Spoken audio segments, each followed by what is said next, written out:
Hello everyone, last video में हम question number 20 तक कर चुके हैं। ठीक है, इस वीडियो से हम क्वेश्चन नंबर 26 से स्टार्ट करेंगे जो आपने पूछा है। बट उसके भी पहले मैं आपको क्वेश्चन नंबर 22 अपने एंड से ही बताना चाह रहा हूँ। एक बार आपने नहीं पूछा है फिर भी बताना चाह रहा हूँ। देखो, क्वेश्चन नंबर 22 में अपने को ये ट्रांसफर फंक्शन दिया हुआ है। ओके, दिस वन, ये ट्रांसफर फंक्शन दिया है और अब अपने को पूछा क्या है कि अगर सिस्टम पे ऐसा ये यूटी इनपुट दिया है, लाइक दिस, ये डैश डैश, अगर ये इनपुट दिया है तो अपने को आउटपुट कैसा मिलेगा। ठीक है, तो देखो, सबसे पहले मैंने यहाँ से ओमेगा एन निकाला, यहाँ से ओमेगा एन आया 2, यहाँ से जीटा निकाला तो जीटा आया 1। बिकॉज जीटा 1 आया है तो ये अंडरडैम्प सिस्टम नहीं है यूटी इनपुट के लिए, इसका आउटपुट कभी भी ऐसा नहीं आएगा। अगर आप ये ऑप्शन आंसर करते हो, जो कि आई थिंक ऑप्शन में है भी नहीं वैसे ऐसा, क्वाइट कुछ एक बार एक सिंगल ऑसिलेशन के साथ ऑप्शन नंबर ए में ऐसा कुछ दिया हुआ है। तो अगर आप ऐसा आंसर करते हो या सोचते हो ये आंसर हो सकता है, तो दिस इज टोटली रॉन्ग, ये आंसर नहीं है। अच्छा ठीक है, बिकॉज ये क्रिटिकली डैम्ड है, जीटा 1 आ गया, तो क्रिटिकली डैम्ड के लिए आउटपुट ऐसा होता था अगर यूटी इनपुट लगाते थे तो, लेकिन ऐसा दो ऑप्शन में दिया हुआ है, बी में और डी में। अब कंफ्यूजन ये होगा कि कौन सा सही है। अब ये क्यों मैं ये क्वेश्चन बता रहा हूँ, इसका रीजन समझ में आएगा आपको। आप याद करो, मैंने बताया था क्रिटिकली डैम्ड सिस्टम के लिए सेटलिंग टाइम 6 टॉ होता है, ना कि 4 टॉ। तो जो भी इसे 4 टॉ के हिसाब से करेगा आंसर उसका वहीं गलत हो जाएगा। 6 टॉ आपको याद रखना है। 6 टॉ, टॉ क्या होता है 1 अपॉन जीटा ओमेगा एन। सो 6 अपॉन जीटा तो 1 है, ओमेगा एन कितना है 2, तो सेटलिंग टाइम कितना रहेगा इसका 3 सेकंड। हम ये मान के चलेंगे कि 2% एरर बैंड, क्वेश्चन में कहीं स्पेसिफाइड नहीं है कि 2% एरर बैंड के लिए ही वो सेटलिंग टाइम लेके चल रहा है, बट बाय डिफॉल्ट हम 2% को लेके चलते हैं हमेशा। तो 2% एरर बैंड के लिए हमने जब सेटलिंग टाइम निकाला तो वो कितना आया 3 सेकंड। तो अब आप ये देख लो कि 3 सेकंड पे अगर सिस्टम सेटल हो रहा है तो वो कौन सा ऑप्शन हो सकता है। अब आप खुद देख लो, option number B is the right answer, क्योंकि ऑप्शन नंबर डी में 5 सेकंड हो चुके हैं, अभी भी सिस्टम सेटल नहीं हुआ है डी में। तो राइट आंसर कौन सा होगा आपका, राइट आंसर हो जाएगा आपका option number B. Okay, next आते हैं, आपने जो क्वेश्चन पूछा था उसी पे, question number 26। Question number 26 purely theoretical question है। इसमें आपसे ये पूछा गया है परसेंटेज ओवरशूट का डेरिवेशन करते टाइम। ओके, आपको किन किन उनमें से ऑप्शंस दिए हुए हैं, उसकी रिक्वायरमेंट होती है, और कौन सा ऐसा ऑप्शन है जिसकी रिक्वायरमेंट नहीं है। तो जो नहीं है उसको आपको राइट आंसर टिक करना है। तो एलिमिनेशन से करते हैं अपन इसे। देखो, सबसे पहले आप फोकस करो, परसेंटेज ओवरशूट जो निकाला जाता है ये किसके लिए निकाला था अपन ने, अंडरडैम्प सिस्टम जो इस टाइप का आउटपुट डेवलप कर रहा था, उसका ये जो पीक इसने लिया है, ये परसेंटेज में कितना है अप्लाइड इनपुट का, यही था परसेंटेज ओवरशूट। तो परसेंटेज ओवरशूट का जब डेरिवेशन कर रहे हो तो किसके लिए कर रहे हो, अंडरडैम्प सिस्टम के लिए कर रहे हो। और अंडरडैम्प सिस्टम के जो पोल होते हैं वो किस तरीके से लाई करते हैं, कॉम्प्लेक्स कॉन्जुगेट लोकेशंस पे। So this is option number C, sorry option number B. उसने ऑप्शन नंबर बी में यही बोला है कि सिस्टम के जो पोल हैं वो कॉम्प्लेक्स कॉन्जुगेट लोकेशंस पे होने चाहिए। Yes, so the option number B में जो स्टेटमेंट लिखा हुआ है वो स्टेटमेंट परसेंटेज ओवरशूट के टर्म्स के डेरिवेशन के हिसाब से सही है, जबकि उसने ये पूछा है कौन सा नहीं चाहिए। ठीक है, तो जो गलत होगा वो आंसर हो जाएगा। नेक्स्ट ऑप्शन नंबर, इसके बाद मैं आपको बताना चाह रहा हूँ, अभी थोड़ी देर पहले मैंने आपको एक क्वेश्चन बताया था, क्वेश्चन नंबर 6, जिसमें एक आरएलसी सर्किट के बारे में बात की थी हमने। ओके, आरएलसी सर्किट का ट्रांसफर फंक्शन निकाला था जो कि कुछ ऐसा आया था, IS अपॉन VIS। पिछले वीडियो में सॉल्यूशन है इसका, IS upon VIS, and I think नीचे ऊपर क्या आया था मुझे याद नहीं है, लेकिन नीचे आया था LCS² plus RCS plus 1, I think कुछ ऐसा आया था। ओके, ऊपर लेट से एज्यूम कर लेते हैं कि RCS आया होगा। ओके, अब देखो, अब यहां से आप एक चीज देखो कि ये जब डेरिवेशन किया आपने, आरएलसी क्या बना, सेकंड ऑर्डर सिस्टम बना। और जब आपने इसका डेरिवेशन किया तो ये डेरिवेशन करते टाइम आपने क्या किया था, LdI/dt का लाप्लास ट्रांसफॉर्म निकाला। ओके, LdI/dt के लाप्लास ट्रांसफॉर्म को आपने क्या लिखा था, LSIS। क्या आपने इसको ऐसा लिखा है क्या कि L तो कांस्टेंट था, इसे बाहर लिखो, एंड SIS माइनस I0। क्या आपने इनिशियल कंडीशन ली क्या dI/dt प्रॉपर्टी की, याद करो प्रॉपर्टी क्या होती थी कि अगर xt का लाप्लास ट्रांसफॉर्म है x ऑफ s, तो d/dt of x of t, इसका लाप्लास ट्रांसफॉर्म क्या होता है, s x of s minus x0। तो क्या आप यहाँ पे इनिशियल कंडीशन ली क्या आपने डेरिवेशन करते टाइम, नहीं ली, आपने इसको जीरो कर दिया। और इनिशियल कंडीशन को जीरो करना that means equivalent to system की इनिशियल एनर्जी को जीरो करना, सिस्टम में इनिशियली जो भी स्टोर्ड एनर्जी है उसको जीरो एज्यूम कर लेना। तो यही तो लिखा हुआ है ऑप्शन नंबर डी में, that system has zero initial condition. Yes, it is true, क्योंकि आप एक चीज देखो, परसेंटेज ओवरशूट का जब आप डेरिवेशन कर रहे हो तो वो तो तब करोगे ना जब आपके पास ऑलरेडी सेकंड ऑर्डर सिस्टम का ट्रांसफर फंक्शन आ चुका हो, ये वाला। और ट्रांसफर फंक्शन लाने के लिए आपको क्या करना पड़ा, ट्रांसफर फंक्शन लाने के लिए आपको सिस्टम की इनिशियल कंडीशन को पहले 0 एज्यूम करना पड़ा, तो ऑप्शन नंबर डी में यही दिया हुआ है, सो ऑप्शन नंबर डी भी करेक्ट है। इसके बाद ऑप्शन नंबर ए पे आते हैं। ऑप्शन नंबर ए में बोला है उसने कि सिस्टम LTI है। सिस्टम, एक बार टाइम इनवेरिएंट वेरिएंट को छोड़ो आप, क्योंकि ये सिग्नल सिस्टम का पार्ट है, मैं वहीं बताऊंगा। सिर्फ आप अभी लीनियर पे फोकस करो कि सिस्टम जो है वो लीनियर होना चाहिए। आप एक सिंपल सा एक शॉर्ट ट्रिक अभी याद रख लो, अगर सिस्टम में इनिशियल कंडीशन 0 होती हैं, अगर सिस्टम में इनिशियल एनर्जी 0 होती है तो डेफिनेटली वो लीनियर होता है। जिन बच्चों को मैं सिग्नल सिस्टम पढ़ा चुका हूं उन्हें पता भी है, मैंने फर्स्ट चैप्टर में सिग्नल सिस्टम के आपको बताया है कि अगर सिस्टम में इनिशियल एनर्जी 0 है तो वो लीनियर होता है। आप चाहे सिग्नल सिस्टम के नोट्स में से इसे देखो एक बार, जहां पे मैंने आपको लीनियर और नॉन लीनियर सिस्टम पढ़ाए थे। तो बिकॉज यहाँ पे सिस्टम में इनिशियल एनर्जी 0 है, डेफिनेटली ये लीनियर है और इसीलिए ये LTI है। टाइम वेरिएंट इनवेरिएंट का मैं भी कंसेप्ट यहाँ पे नहीं बता रहा, सिग्नल का पार्ट है। तो ऑप्शन ए भी करेक्ट है, सो ऑप्शन ए करेक्ट है, ऑप्शन बी करेक्ट है। इसने बोला था कौन सा ऑप्शन करेक्ट नहीं है, तो सी करेक्ट नहीं है। ओके, सो इसका आंसर एक तरह से सी हुआ। ओके, नेक्स्ट आते हैं क्वेश्चन नंबर 32 पे जो आप लोगों ने पूछा हुआ है। क्वेश्चन नंबर 32 में मुझे दिया हुआ है कि यहाँ पे सिस्टम के पास 2 पोल हैं और दोनों पोल कहाँ पे, एक है -2 पे और दूसरा पोल है -4 पे। ओके, एक सिस्टम है, सेकंड ऑर्डर ही दिख रहा है साफ साफ क्योंकि इसमें 2 पोल हैं जिसके ये 2 ट्रांसफर फंक्शन है। ओके, सॉरी, इसके ये 2 पोल हैं, एक 0 भी है सिस्टम में। 0 कहाँ पे है, 0 है -1 पे। ओके, तो अब ऐसा करता हूं मैं पहले एक बार, और इस सिस्टम पे इनपुट क्या दिया हुआ है, ut, इसका लाप्लास ट्रांसफॉर्म क्या हुआ, 1/s। तो अब मैं एक बार आपको सिस्टम समझाता हूं, ये सिस्टम है कैसा। देखो, ये सिस्टम कुछ ऐसा है, इस पे इनपुट दिया हुआ है 1/s।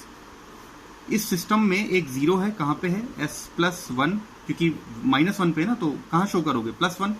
इसके बाद s+2 इसका एक पोल है, s+4 ये भी इसका एक पोल है, s = -4 पे। अब क्या इसके साथ कुछ k मल्टीप्लाई करना चाहिए, यस डेफिनेटली करना चाहिए। क्यों, क्योंकि मुझे, आप याद करो क्वेश्चन नंबर 19 में आपसे पूछा था ओपन लूप का डीसी गेन। ओपन लूप का डीसी गेन आपने कैसे निकाला, s को 0 पुट कर करके। आई थिंक आंसर भी याद है मुझे, 4/9 आया था, दैट इज वही तो है k। जब आप सारे s को 0 पुट कर दे रहे हो तो जो वैल्यू आ रही है सिस्टम में, जो भी गेन वो दे रहा है वही है k। तो यहाँ पे भी कुछ ना कुछ तो गेन होगा ना इस सिस्टम का। आपको इन्फॉर्मेशन सिर्फ किसकी दी थी, पोल्स की और जीरोस की। आपके पास में k, इसकी कोई इंफॉर्मेशन नहीं थी, तो आप इसको एज्यूम कर लो एक बार के लिए कि लेट्स से कोई कांस्टेंट k रहा होगा इसका open loop DC gain. Okay, अब देखो इसके बाद में ये सिस्टम है। ओके, इसका कोई ना कोई आउटपुट भी डेवलप हो रहा होगा, C(s). अब क्वेश्चन में पूछा गया, आपने को बोला है the impulse response of this system is, impulse response पूछा हुआ है। ओके, तो इम्पल्स रेस्पॉन्स एक्चुअली क्या होता है, इम्पल्स रेस्पॉन्स होता है एक्चुअली मैं आपको पहले एक बार थोड़ा सा सिग्नल सिस्टम का पार्ट बताना पड़ेगा, वो समझो आप एक बार। देखो इम्पल्स रेस्पॉन्स किस तरीके से आप समझोगे। यहाँ पे इम्पल्स रेस्पॉन्स के लिए आप यहाँ पे देखो सिग्नल सिस्टम में हम पढ़ते हैं कि अगर मैंने किसी भी सिस्टम पे इनपुट अप्लाई किया है xt, उस सिस्टम का खुद का इम्पल्स रेस्पॉन्स यही होता है ht। Okay, ht is the impulse response. क्या है इम्पल्स रेस्पॉन्स, मैं भी आपको 2 मिनट में समझा रहा हूँ। ठीक है, सिस्टम का आउटपुट है yt। ओके, इनपुट का लाप्लास ट्रांसफॉर्म हो जाएगा x(s), ht का लाप्लास ट्रांसफॉर्म हो जाएगा h(s), जो होता है ट्रांसफर फंक्शन। आप लिख लो, ht है इम्पल्स रेस्पॉन्स, h(s) है ट्रांसफर फंक्शन। सिस्टम का आउटपुट का लाप्लास ट्रांसफॉर्म है y(s). तो देखो मैंने आपको फर्स्ट लेक्चर में भी बताया था कि yt होता है xt। सिस्टम का आउटपुट क्या होता है, अगर टाइम डोमेन में बात कर रहे हो तो होता है सिस्टम का इनपुट कॉन्वोल्यूशन, ये star stands for the convolution, और इसका कॉन्वोल्यूशन किसके साथ, xt का कॉन्वोल्यूशन किसके साथ में, सिस्टम के इम्पल्स रेस्पॉन्स के साथ में। लेकिन अगर आप लाप्लास डोमेन में लिखते हो, एस डोमेन में, तो कहते हो yt का ys, xt का x(s), कॉन्वोल्यूशन चेंज हो जाता है मल्टीप्लीकेशन से और ht चेंज हो जाता है h(s) से। ht यहाँ पे क्या है, ht है इम्पल्स रेस्पॉन्स, h(s) क्या है यहाँ पे, ट्रांसफर फंक्शन। तो देखो ट्रांसफर फंक्शन hs क्या होता है, आउटपुट का ट्रांसफॉर्म अपॉन इनपुट का transform, ys upon x(s). Okay, तो आप खुद सोचो, ये cs है, ये 1/s क्या है, ut का लाप्लास ट्रांसफॉर्म, यानी यही तो है rs। तो यहाँ पे ये पूरा क्या हुआ, यही तो है hs। तो यहाँ पे hs क्या है, hs तो ट्रांसफर फंक्शन है, hs क्या है, cs अपॉन rs, यही है, दिस बाय दिस, जो कि ये अपने पास डेवलप हो चुका है ऑलरेडी। कितना है ये है k s+1 upon s+2 and s+4, ये है अपने पास में। ओके, इसके बाद में इसका इनवर्स लाप्लास ट्रांसफॉर्म अगर अपन करेंगे h ऑफ t, तो अपने पास में ये आंसर भी आ जाएगा। लेकिन k की वैल्यू अभी तक पता नहीं है। उसके लिए क्वेश्चन में एक चीज अपने को दी हुई है। देखो क्या दिया हुआ है, उसने बोला है सिस्टम का आउटपुट पे, सिस्टम के आउटपुट का यानी सीटी का स्टडी स्टेट पे जो वैल्यू है, यानी limit T tending towards infinity, इस पे जो वैल्यू है वो 1 है। तो अब आप इस पे फाइनल वैल्यू थ्योरम लगा दो, limit s tending towards 0 s into C of s, यही होता है। सी टी को सी एस कर दो, एस आगे मल्टीप्लाई कर दो। अच्छा सी एस पता है क्या? यस डेफिनेटली पता है। What is C s? C s हो जाएगा ये K s plus 1 s plus 2 s plus 4 into 1 upon s, जो इनपुट है। तो आप यहाँ पुट कर दो, तो क्या आएगा 1 is equal to limit s tending towards 0 s into k s plus 1 upon s plus 2 and s plus 4 into 1 upon s, जो इनपुट है सिस्टम का। एस से एस कैंसिल आउट हो गया।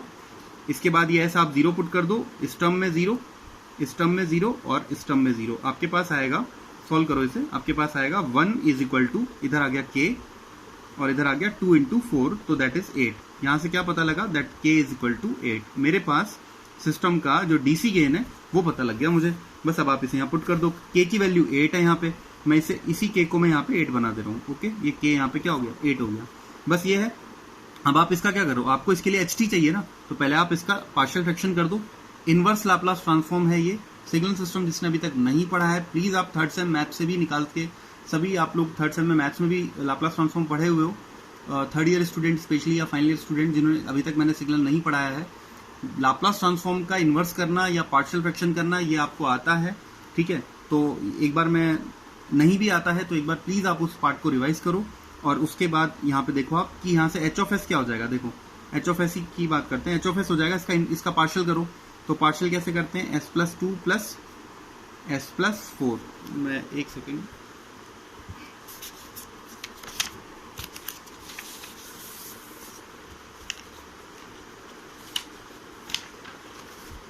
ओके यहां से स्टार्ट करते हैं। देखो ये आ जाएगा S plus 2 upon s plus 4। तो यहाँ पे आ जाएगा अपने पास में कोफिशिएंट ए एज्यूम कर लो, यहाँ पे कोफिशिएंट बी एज्यूम कर लो। इसके बाद ऐसे ही करते हैं इन पार्शियल फ्रैक्शन। इसके बाद क्या करते हैं, इस पूरे का एलसीएम ले लो। तो s plus 2 s plus 4, okay, and यहाँ से ऊपर क्या आ जाएगा? a into s plus 4 plus B into s plus 2 is equal to, ये किससे आया? इस टर्म से। तो 8 s plus 1 upon s plus 2 and s plus 4, isn't it? ऐसे ही होता है। इसके बाद नीचे के दोनों टर्म कैंसिल आउट हो गए। ऊपर आप s के कोफिशिएंट निकाल लो, तो s इसके साथ आएगा a प्लस बी, कॉन्स्टेंट निकाल लो, वो आएंगे 4a plus 2b and is equal to 8s plus 8। यही इक्वेशन बनेगी, नीचे दोनों तरफ कैंसिल आउट हो गया। अब आप s की टर्म को s से कंपेयर कर लो और कांस्टेंट को कांस्टेंट से कंपेयर कर लो। क्या मिला अपने को? a plus B is equal to 8 और मिला 4a plus 2b is equal to again 8। यहाँ से क्या मिला? 2a plus B is equal to 4। इसको इसके नीचे ले आओ, a plus B is equal to 8 और आप सॉल्व कर लो इसे। और आप देख लो इसे, फटाफट कर लेते हैं। माइनस माइनस माइनस, तो यहाँ से कैंसिल आउट हो गया। इधर आया a इज इक्वल टू -4 और अगर a -4 है तो ये इधर आएगा, तो b is equal to what? 12। Okay, b 12 है। ओके नेक्स्ट, दोनों वैल्यू आ चुकी हैं, पुट कर दो आप यहाँ पे। h ऑफ s कितना हो जाएगा? h ऑफ s हो जाएगा आपके पास में, h ऑफ s हो जाएगा आपके पास में -4 अपॉन a की जगह रखा मैंने s प्लस 2 प्लस b की जगह रखा 12 s प्लस 4, यही होगा। अब इसका आप इनवर्स लाप्लास कर दो। h ऑफ t कितना हो जाएगा बोलो भाई? -4 e raise to power -2t and plus 12 e raise to power -4t। ये अगर किसी को समझ में नहीं आया तो ये आप याद रखो, e raise to power -8t, इसका लाप्लास ट्रांसफॉर्म क्या होता है? 1 अपॉन s प्लस a। तो आप खुद सोच लो, 1 अपॉन, यहाँ 1 एज्यूम कर लो, 1 अपॉन एस प्लस 2 का कितना होगा? Inverse e raise to power -2t। 1 upon s plus 4 का कितना होगा? e raise to power -4t। I hope ये चीज समझ आई हो। ठीक है, अच्छा क्वेश्चन था ये, अपने पास में बेसिक था, बट अभी स्टार्टिंग है आपका इस सब्जेक्ट का, तो आपके एक बार के लिए मतलब आपके कैलकुलेशन को स्ट्रॉन्ग करने के लिए अच्छा क्वेश्चन था। ओके नेक्स्ट लास्ट क्वेश्चन पे आते हैं जो आप लोगों ने पूछा है, दैट इज क्वेश्चन नंबर 35। इसी से सिमिलर क्वेश्चन इसरो 2018 पेपर में भी आया था। ओके 2018 या 17 में पेपर था एक, उसमें भी ऐसा कैसा क्वेश्चन आया था। ठीक है, समझना इस क्वेश्चन को, बहुत अच्छा क्वेश्चन है, ध्यान से समझना इसे। ओके देखो इसे, जस्ट वन सेकेंड, क्या बोला है अपने को, बोला है एक सिस्टम है जिसे शो कर रखा है उसने इस तरीके से 100 d2y upon dt2 minus 20 dy/dt और plus y is equal to xt। ये सब y भी t में ही है, ये सब t में ही है, नहीं भी दिया, नहीं दिया है आई थिंक इसने। तो एज्यूम आप डायरेक्ट मतलब आप आगे जाके बोला है कि सिस्टम का आउटपुट yt है, इनपुट xt है, ये सब बोला है उसने। ओके, ये सिस्टम के लिए अपने को एक डिफरेंशियल इक्वेशन दे रखी है, पढ़े हुए हो आप सब डिफरेंशियल इक्वेशन, ठीक है। तो ये डिफरेंशियल इक्वेशन सिस्टम की दे रखी है जिसमें xt इनपुट है, yt आउटपुट है। ओके, आगे क्या बोला है, सिस्टम इनिशियली रिलैक्स है, बहुत इंपॉर्टेंट टर्म है, सिस्टम इनिशियली रिलैक्स है। व्हाट इट मीन, सिस्टम की इनिशियल कंडीशन 0 है, y 0 है, y डैश 0 है, y डबल डैश 0 है, ये सब 0 है भाई, ठीक है। उसके बाद आगे the output yt can be represented by the wave form. Input क्या दे रखा है, इनपुट दिया हुआ है is excited by unit step input xt कैसा है, यूनिट स्टेप है, ut है, तो इसका लाप्लास ut है, बस अभी आप इतना याद रखो। ओके, अब बोला है सिस्टम का जो आउटपुट है yt उसके लिए वेव फॉर्म कौन सी होगी, ठीक है। तो देखो बहुत बहुत अच्छा क्वेश्चन है, इसे समझना आप ध्यान से।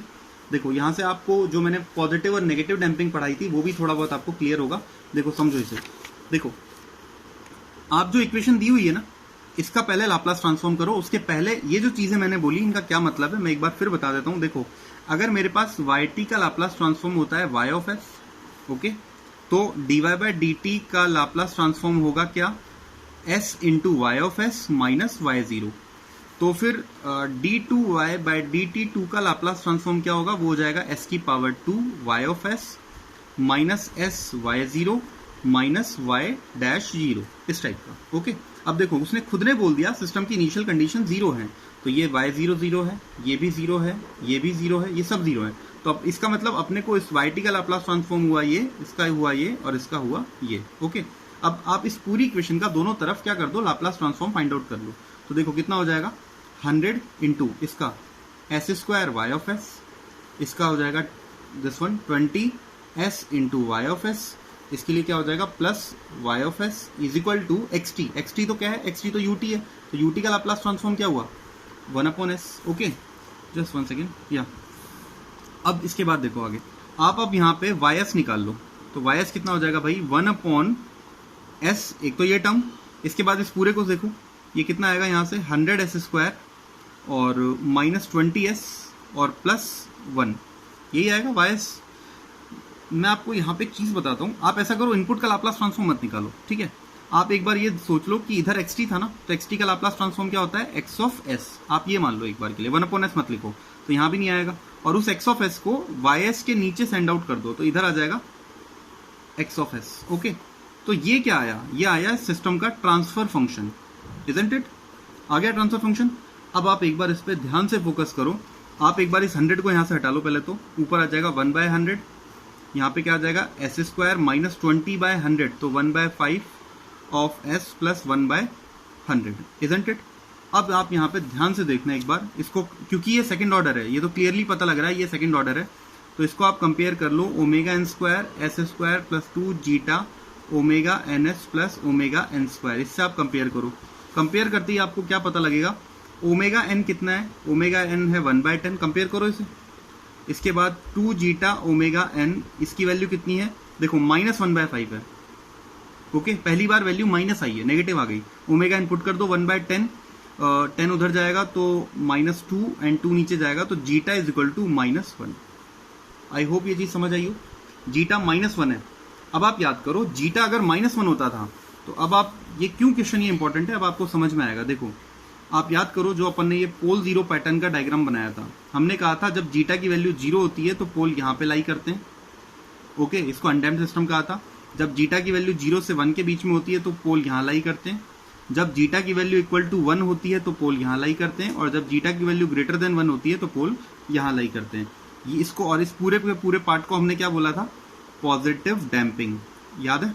नेक्स्ट, इसके बाद हमने बोला था अगर जीटा की वैल्यू -1 हो जाए तो पोल यहां लाई करते हैं।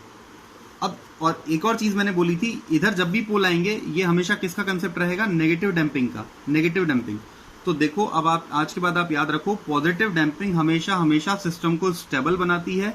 स्टेबल बनाने का मतलब क्या है, सिस्टम का जो आउटपुट होगा, आउटपुट जैसे सपोज ये आया, ठीक है, ये आया था क्रिटिकली डैम के लिए, ये आया था, इस टाइप से आया था, इन सब के अंडर ये सब स्टेबिलिटी, ये सब सिस्टम को स्टेबल बनाएंगे, स्टेबल आउटपुट मिलेगा आपको। जो सिग्नल सिस्टम में भी हम पढ़ते हैं BIBO, bounded input bounded output, यानी आउटपुट जो होगा वो बाउंडेड होगा।